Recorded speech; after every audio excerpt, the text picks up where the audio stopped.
మధ్యప్రదేశ్లోని ఉజ్జయిని నగరంలో రాహుల్ వర్మ అనే యువకుడు ప్రాపర్టీ డీలింగ్ వ్యాపారం చేస్తూ ప్రశాంతంగా జీవిస్తున్నాడు. రోజు తన ఖాళీ సమయంలో సోషల్ మీడియాలో చురుగ్గా ఉంటూ కొత్త పరిచయాలను వెతుక్కోవడం అతనికి ఒక అలవాటుగా మారింది. అలా ఒకరోజు ఇన్స్టాగ్రామ్ గొడవలను తవ్వి చూస్తున్న తరుణంలో జబల్పూర్కు చెందిన అనన్య అనే యువతి ప్రొఫైల్ అతని కంటపడింది. ఇద్దరి మధ్య ప్రొఫైల్స్ ఫాలోయింగ్తో మొదలైన పరిచయం క్షణాల్లోనే వ్యక్తిగత చాటింగ్కు దారితీసింది. మాటల సందర్భంలో రాహుల్ తన ప్రాపర్టీ బిజినెస్ చేస్తున్నట్టు గర్వంగా చెప్పుకున్నాడు.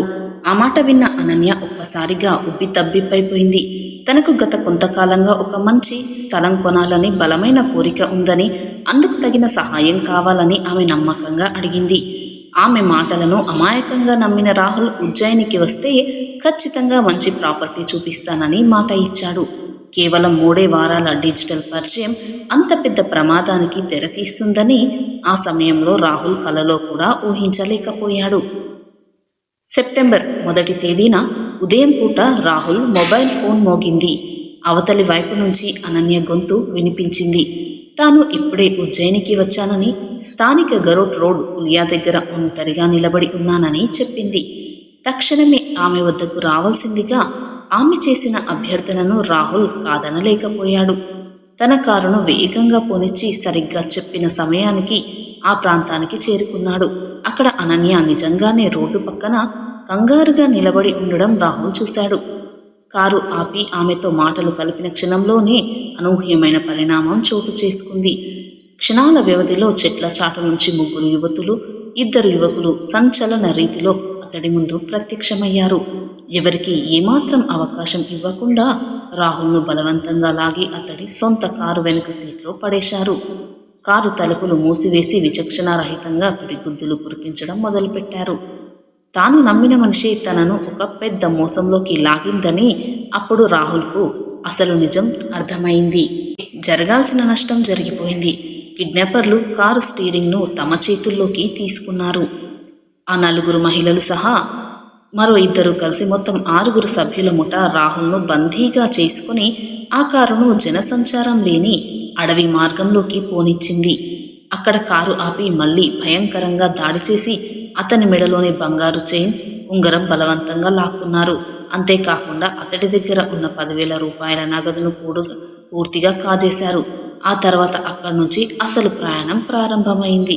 రాత్రింబవళ్ళు అని తేడా లేకుండా రాష్ట్రంలోని షాజపూర్, మందసౌర్, మక్సీ, ఆగర్ వంటి ప్రాంతాల గుండా కారును తిప్పుతూనే ఉన్నారు. దాదాపు 600 కిలోమీటర్ల దూరం అతడిని తిప్పుతూ ఆ కిడ్నాపర్లు మానసికంగా తీవ్రంగా హింసించారు. దారిలో కారుకు డీజిల్ పోయించుకోవాలన్నా, తమకు కావలసిన తిండి ఖర్చులన్నా రాహుల్ ఫోన్పే యాప్ని ఉపయోగించి డిజిటల్ ట్రాన్సాక్షన్లు చేయించుకున్నారు. బాధితుడి ప్రాణాలను బూచిగా చూపిస్తూ ఆ ముఠ తమ క్రూరమైన వసూళ్ల రాజ్యాన్ని నిర్మించుకుంది. రాహుల్ ప్రతి నిమిషం మృత్యువుతో పోరాడుతూ భయంతో వణికిపోయాడు. ఈ యొక్క విపత్కర పరిస్థితుల మధ్య నిందితులు రాహుల్పై విపరీతమైన ఒత్తిడి తెచ్చి వెంటనే 50 లక్షల రూపాయలు డిమాండ్ చేశారు. ఇప్పుడే మీ కుటుంబ సభ్యులకు ఫోన్ చేసి డబ్బులు తెప్పించు, లేదంటే నీ ప్రాణాలు గాల్లో కలిసిపోతాయి అని తుపాకీతో బెదిరించారు. వేరే దారి లేక రాహుల్ తన కుటుంబ సభ్యులకు ఫోన్ చేసి పరిస్థితిని కన్నీటి పర్యంతం అవుతూ వివరించాడు.